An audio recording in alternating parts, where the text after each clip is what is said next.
કતારગામમાં રહેતા વાલીએ ખોટા દસ્તાવેજોનો ઉપયોગ કરી બોગસ ડોક્યુમેન્ટ્સને આધારે સરકારી નોકરી મેળવવા જતા ભીરવાયા. સમાજ કલ્યાણ અધિકારી અઠવાલાયન્સ પોલીસમાં ફરિયાદ આપતા ધરપકડ કરાઈ હતી.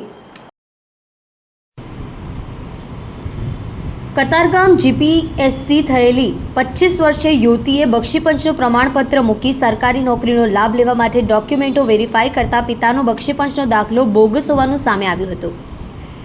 આથી સમાજ કલ્યાણ અધિકારી તરીકે ફરજ બજાવતા જીતેન્દ્ર ચૌહાણે અઠવાલાયન્સ પોલીસમાં ફરિયાદ આપી છે, જેને આધારે પોલીસે રેખા શાંતિલાલ ખટીક અને શાંતિલાલ શંકર ખટીક સામે ગુનો નોંધી ધરપકડ કરી છે.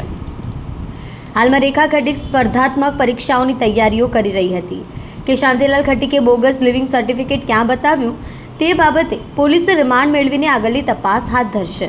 રેખાનો ભાઈ અમદાવાદ પાલિકામાં કોન્ટ્રાક્ટમાં નોકરી કરે છે. પોલીસે જણાવ્યું કે યુવતી નામે રેખા ખટીકે 30/5/2016 જિલ્લા સમાજ કલ્યાણ અધિકારીની કચેરીએ બક્ષીપંચનો દાખલો મેળવવા 31/3/2016નું શારદા વિદ્યા મંદિર સિંગણપુરનું લિવિંગ સર્ટી અને પિતાના આધાર કાર્ડ તરીકે જૂની તરેડ પ્રાથમિક શાળા મહુવા ભાવનગરનું 16/7/2008નું એલસી રજૂ કર્યું હતું.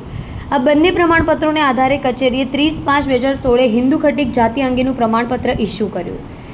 ત્યાર પછી રેખા ખટીકે વર્ષ 2023-24માં નર્મદા જળ સંપત્તિ, પાણી પુરવઠા અને કલ્પસર વિભાગ ગાંધીનગર હેઠળની મદદનીશ ઇજનેર વર્ગ 2ની સીધી ભરતી સંદર્ભ ફોર્મ સાથે જાતિના પ્રમાણપત્રની નકલ મૂકી, જેમાં રેખાના બક્ષીપંચના દાખલા અને તેના પિતાની એલસીની ખરાઈ કરતા આ કૌભાંડનો ભાંડો ફૂટ્યો હતો.